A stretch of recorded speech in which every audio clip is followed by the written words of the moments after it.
La primera ley, entonces, que vamos a observar en este momento, se llama la ley de causa y efecto. Es una ley universal que nos va a enseñar muchas cosas. Lo que nosotros queremos saber, entonces, repito, es la razón por la cual Dios nos creó. Para entender esto tenemos que saber algo de Dios. ¿Qué características tiene Dios? ¿Cómo es Dios? Y ahí vamos a entender por qué un Dios con estas características necesitó crear un ser con estas características que tenemos nosotros. Y esta primera ley universal nos va a ayudar a llegar a esa conclusión. Esta ley universal es absolutamente fundamental. El universo entero rige a través de este principio. Es una de las cuantas leyes universales. Y dice lo siguiente, dice que cada fenómeno que nosotros observamos, cualquier fenómeno que sea observable, un sonido, un movimiento, etc., es provocado por una causa. Tiene que haber una causa que provoque ese efecto. ¿Sí? Pero muchas veces la causa puede ser invisible. Sin embargo, producir un efecto que es visible. Les pongo un ejemplo sencillo. Imagínense que ustedes ven, por ejemplo, un cuerpo en movimiento. Por ejemplo, si yo suelto esto que tengo en la mano, ustedes lo van a ver en movimiento. Ustedes están viendo un cuerpo en movimiento. Y dijimos que no puede haber ningún efecto que no sea producido por alguna causa. Tiene que haber alguna causa por la cual se produce ese movimiento. ¿Cuál es la causa? La fuerza de gravedad.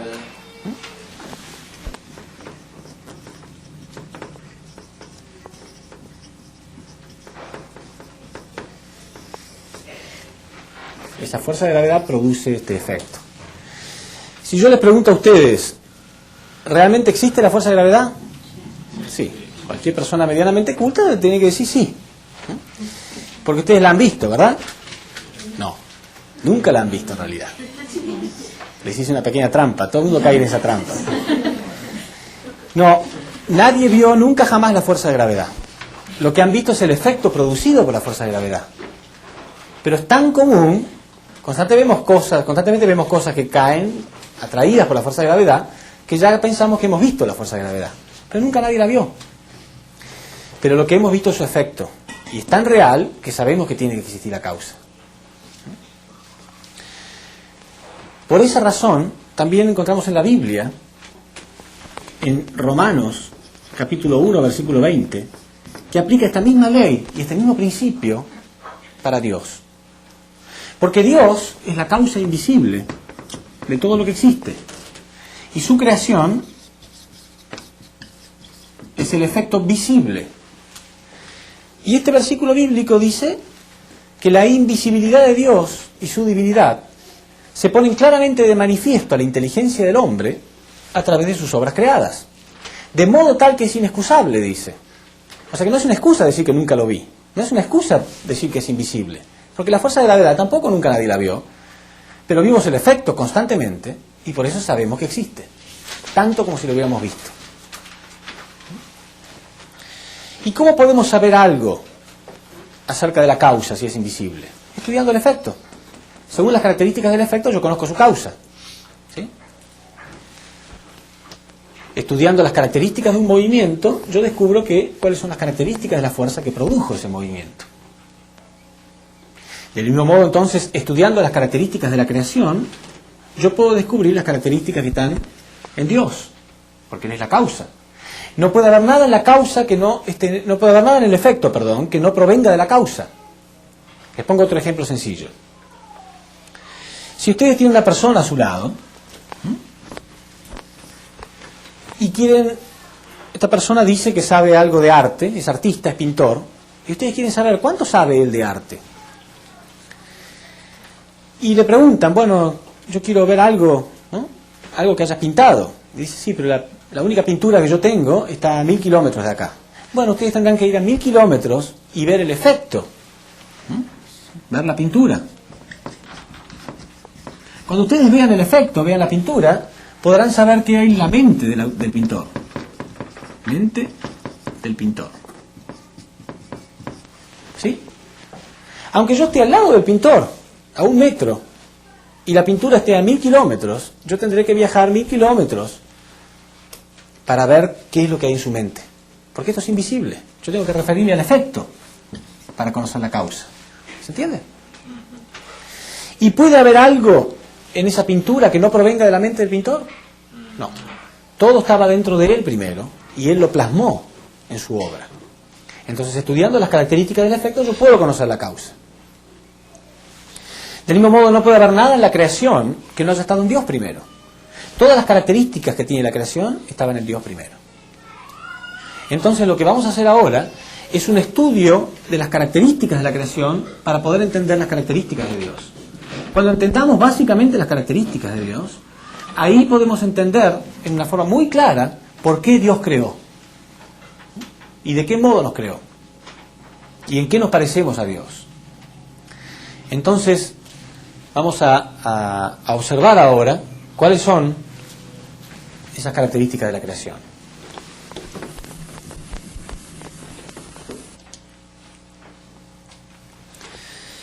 La creación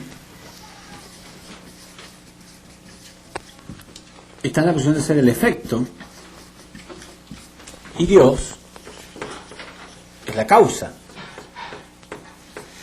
Entonces, todas las características que están en el efecto estuvieron primero en la causa. Vamos a analizar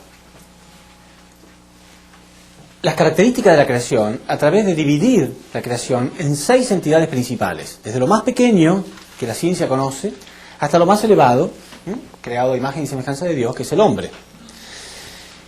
La ciencia dice que todo lo que existe está formado por moléculas, que a su vez están formados por átomos y que a su vez están formados por partículas. Quiere decir que lo más pequeño que el hombre conoce hasta ahora son las partículas.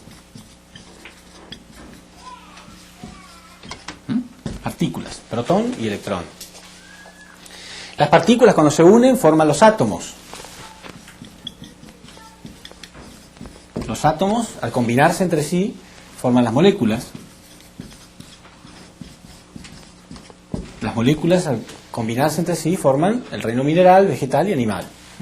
Esto es el reino mineral, las plantas, el reino vegetal, los animales y por último el hombre. Son las 6 entidades principales en las que podemos dividir la naturaleza para poder estudiarla. Cuando yo hablo de las características básicas de la creación, me estoy refiriendo a aquellas características que son comunes para todas las entidades. Tiene que haber algo que sea común para todo, que todas las cosas de la creación tengan la misma característica. Esa primera característica se llama características duales. La dualidad. Dualidad significa como doble. Características duales de la creación. Porque sí, todo lo que existe en una doble característica. Hay una parte interna, invisible, que es la esencia de cada cosa, que se manifiesta a través de su forma externa visible. Por ejemplo, el hombre tiene una mente que está formada por emoción, intelecto y voluntad. Pero cuando nosotros tenemos, por ejemplo, una emoción determinada, sentimos amor por alguien, ¿cómo hacemos para expresarlo? Podemos abrazar a alguien, podemos servirlo, podemos besarlo, ¿sí? O sea que lo expresamos a través de nuestro cuerpo. El intelecto también. Si alguien tiene un conocimiento, puede expresarlo hablando, puede expresarlo dibujando, cantando, escribiendo. Necesita su cuerpo para expresarlo. Quiere decir que todo lo que es invisible dentro de su mente, que es la esencia de su ser, él lo manifiesta a través de su forma externa, a través de su cuerpo. O sea que hay lo que se llama un carácter interno. Esto significa carácter interno, que es invisible. Y una forma externa, que es visible. Carácter interno y una forma externa. Este carácter interno, dijimos, es la esencia principal de todo ser y se manifiesta a través de su forma externa. Los animales también tienen una mente. Está en un nivel inferior al del hombre, pero inclusive podría decirse que también tiene algo semejante a la emoción, al intelecto y a la voluntad. No se puede decir que un animal sea intelectual, pero tiene algún conocimiento. Un animal doméstico, por ejemplo, sabe distinguir una persona extraña de su dueño, sabe cuál es su lugar y que a veces aprenden qué dormitorio no deben entrar, a veces hasta aprenden que no deben ensuciar tal lugar, que no deben pisar la alfombra, o que no deben... Algún conocimiento se le puede enseñar. Es inferior al del hombre, pero tiene emoción, intelecto y voluntad. Pueden sentir alegría, tristeza, ¿sí? Pueden unir su mente y su cuerpo con la voluntad de realizar algo, de cazar o de reproducirse, etc. Quiere decir que también tiene una mente animal o instinto. Mente animal o instinto. ¿Y cómo sabemos que realmente lo tiene? Observándolo. Cuando lo observamos, por su comportamiento nos damos cuenta. Quiere decir que está manifestado a través de un cuerpo. El cuerpo es la forma externa o la manifestación visible. Las plantas tienen una mente vegetal. Las plantas también saben que deben alimentarse de sus raíces, que deben descomponer los elementos de la tierra y asimilarlos.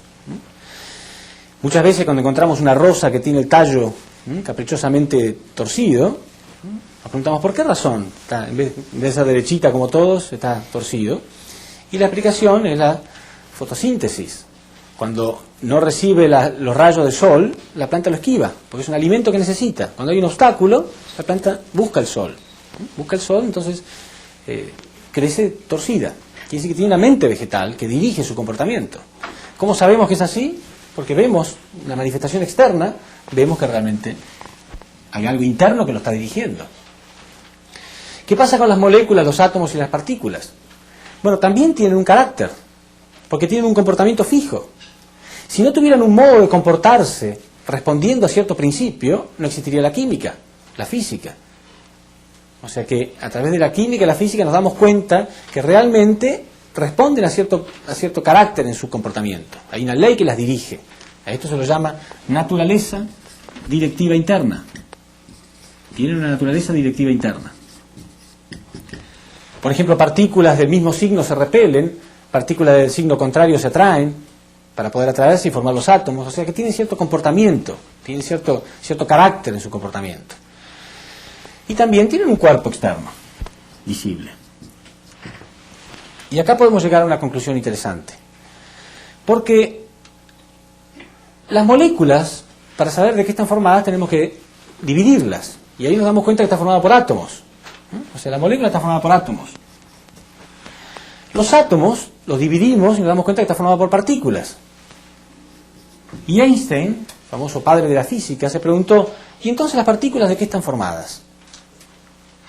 Y él logró hasta dividir una partícula inclusive, y ahí se dio cuenta que se liberaba una inmensa cantidad de energía y desaparecía la partícula. O sea que estaba formada por energía. La materia está formada por energía. O sea, la materia está formada por algo que no es materia. Es algo casi espiritual, diríamos. ¿Sí? Sin embargo, esta energía forma las partículas que a la vez forman todo lo demás. O sea que la esencia de este mundo es en realidad espiritual. Es energético. Entonces, ¿qué es la energía? Mucha gente dice, entonces eso debe ser Dios. Dios es una energía. Bueno, ya lo vamos a ver. Un poquito sí, un poquito no. No 100%, ahora lo vamos a explicar. Pero el punto es que todo tiene carácter interno y forma externa. ¿Se entiende? Todo. No hay nada que no esté creado con esta dualidad de carácter interno y forma externa. Entonces dijimos que todo lo que está en el efecto está en la causa. No puede haber nada en el efecto que no provenga de la causa. Quiere decir que si todo el efecto tiene carácter interno y forma externa, Dios también. Entonces, utilizamos este símbolo para mostrar las características duales de Dios, la dualidad. Y decimos que sí, Dios también tiene carácter interno y forma externa, porque todo lo que está en el efecto está en la causa. El carácter interno de Dios es como la mente, y la forma externa sería como el cuerpo. La mente de Dios es el lugar donde proviene el amor, la verdad, la belleza, la bondad. Pero ¿cuál sería la forma externa de Dios? ¿Qué puede ser la forma externa de Dios? Bueno, tiene que ser algo que manifieste su carácter interno. Porque dijimos que todo lo que está en la mente se manifiesta a través del cuerpo. Entonces Dios tiene un carácter interno que está en la posición de su mente. ¿Qué puede ser lo que está en la posición de cuerpo de Dios?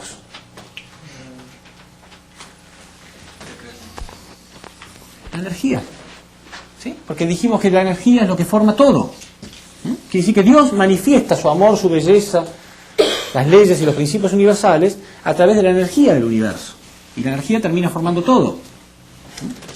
Quiere decir entonces que la energía es la manifestación externa de Dios. Por eso todo está formado por energía, todo. Entonces, digamos que hubiera una persona atea. Quizás estas conferencias las ve alguien que no cree en Dios, es ateo. Bueno, ¿qué explicación podemos darle? Primero y principal, que nadie puede negar la existencia de una fuente energética universal. Esto significa fuente energética universal. Nadie lo puede negar, porque la ciencia dice que todo está formado por energía. ¿Sí? Si todo está formado por energía, nadie puede negar que existe una fuente de energía constante en el universo. Pero esta energía universal no es una energía que está perdida en el universo porque sí.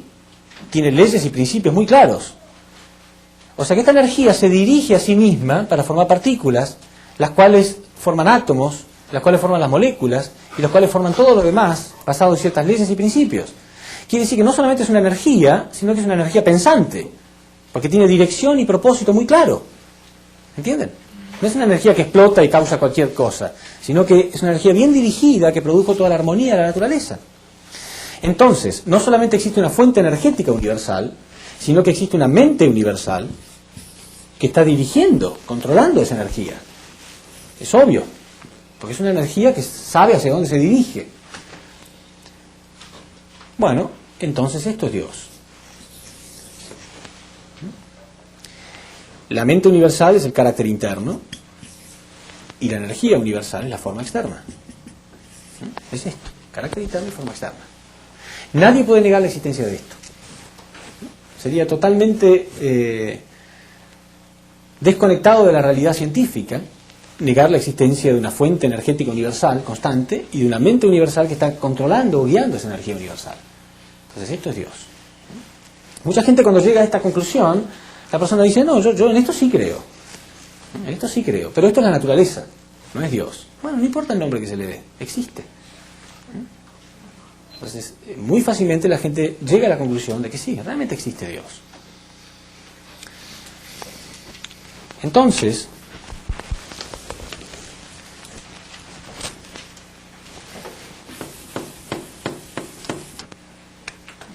otra característica que observamos que es común para todas las cosas de la naturaleza es la característica dual de la positividad y la negatividad. Todas las cosas existen esta dualidad de positivo y negativo. Hay una dualidad universal que podemos llamarla también masculino y femenino. Por ejemplo, el género humano tiene al hombre y a la mujer. Los animales tienen al macho y la hembra. Las plantas tienen estambre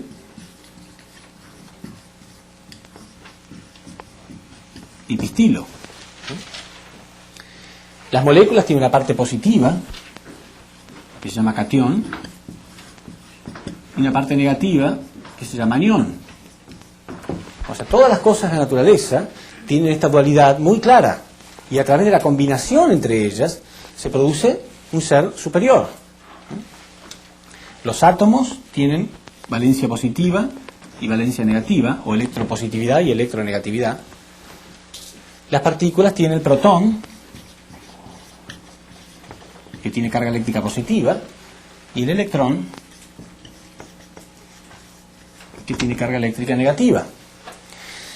Entonces, de nuevo lo mismo. Si todo en la creación, toda la naturaleza tiene esta dualidad de positivo y negativo, y dijimos que todo lo que está en el efecto proviene de la causa, y que no puede haber nada en el efecto que no esté en la causa, por lógica, entonces Dios también tiene que tener características positivas y negativas. Si Dios fuera un Dios puramente con características positivas, por ejemplo, masculinas nada más, entonces ¿de dónde sale este efecto? Bueno, sin embargo es muy lógico aceptar que Dios tiene características positivas y negativas. Pero aparte de ser lógico y de ser científico, también es bíblico. La Biblia dice en Génesis, capítulo 1, versículo 27, dice, porque Dios creó al hombre a su imagen los creó, hombre y mujer los creó, a su imagen, masculino y femenino. Quiere decir entonces que Dios también tiene ambas características de masculinidad y feminidad. Entonces, la manifestación de Dios, dijimos que la causa invisible se manifiesta en el efecto visible.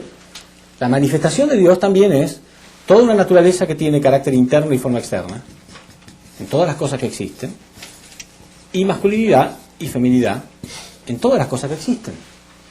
¿Se entiende? Quiere decir que Dios, al igual que un artista, reflejó sus características en su obra. Y Él se ve reflejado en esta obra. Bueno, eso puede ser muy interesante intelectualmente hablando, pero no nos sirve para mucho en nuestra vida si lo dejamos ahí. Si quedamos solamente con este concepto, sí, puede ser interesante, pero no me explica realmente qué es lo que ocurre con mi vida o por qué Dios me creó.